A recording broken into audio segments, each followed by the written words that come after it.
I'm Leslie Nelson, and this session is all about using the SmartFind Express substitute system.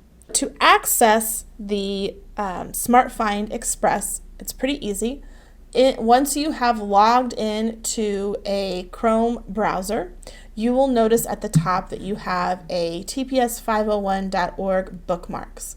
When you click on that, you get this nice drop-down menu, and there is an option for SmartFind. That's the one that you want to go to, so I'm going to click on that. Once you get to the website, you will need to register for the SmartFind Express system. You can do that by following the quick reference pamphlet given to you in your new teacher paperwork. Once you register, you will receive an access ID and password from Substitute Services. It is important that you write those two things down because you will need them to log into the system. Once you do go through the login process of putting in your access ID and your password, you may be prompted to change your password to a new one and then to verify your email address. Be sure to register for SmartFind Express before you need a substitute. Now let's take a look at how you would record an absence and request a substitute. So first I need to log in. Keep in mind, if you do forget your password, you can't contact Substitute Services, but you can click this Forgot Password and it will send you a new password to your email. So I'm ready. I've entered in my access ID and password and I'm going to click Submit. To create your absence, simply click on Create an Absence. It's going to ask you if a substitute is required, yes or no. If you accidentally select no, you will be able to change this later. Similar with if you select yes, you'll be able to change this later. I'm going to go ahead and select yes and click Continue. On this page, you start with your location. Now, if you are a teacher who is traveling and goes to multiple schools, you will probably see more than one school in your drop-down menu. I just teach at one, so I only see one. Next, you'll see your classification. So if you have multiple classifications on your drop-down menu, you would see more.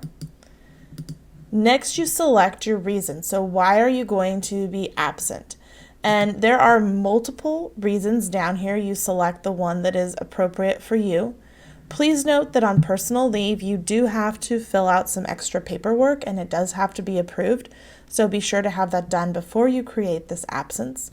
I am going to select family illness and then I'm ready to put in my budget code. Now your budget code should be on that quick reference guide, and if it's not, talk with your building principal or your building administrative assistant, and they should have those budget codes for you. It's all about where the money comes from to pay the substitute. So I'm going to enter the budget code for general education teachers. And then I'm going to continue with my yes, my substitute is required, and then move on to my start date. So if this is a 1 day, 2 day, substitute, that's perfectly okay. Maybe you're going to a conference, so it might be more than 1 or 2 days.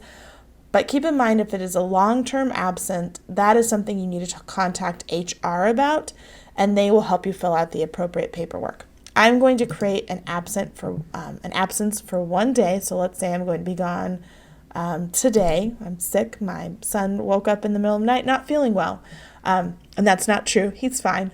But and on that point, the sooner you fill out this for a substitute, the better, because filling it out at 6 o'clock in the morning is probably not the best idea.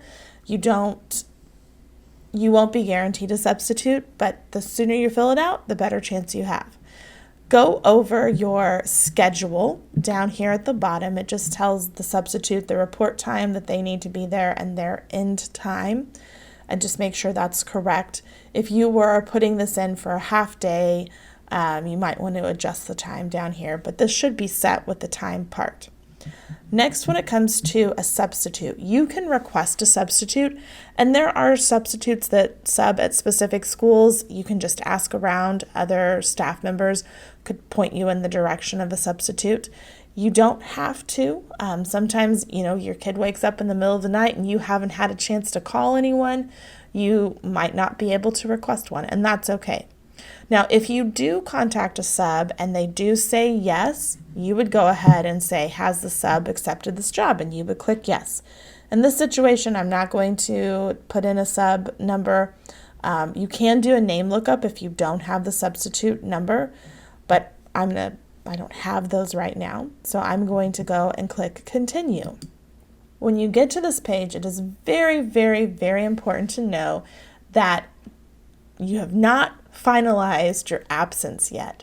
And that can lead to problems. I personally have forgotten to click create an absence on this page. So be sure that you double check once you've created an absence that it is in there and it has been recorded. This just kind of goes over your absence. It goes over and make sure you have everything filled out right. And then when you're done, it goes create an absence. So I've created this absence. It's going to go in. It's going to find me a substitute.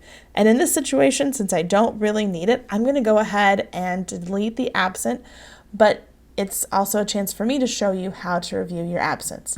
So you go up here to review absences, and you've got the option of a list or a calendar. I usually just pick list, and I know my date, and I'm going to hit search, and oh, look, it's right here. So I'm going to click and open this one up. When you get in here, there should be an option in here if you needed to delete the absence, you can. It's not showing me that, so that is a concern. But if you do need to delete or cancel a sub, just call your school administrative assistant and they can cancel it for you. That is how you create an absence in SmartFind Express.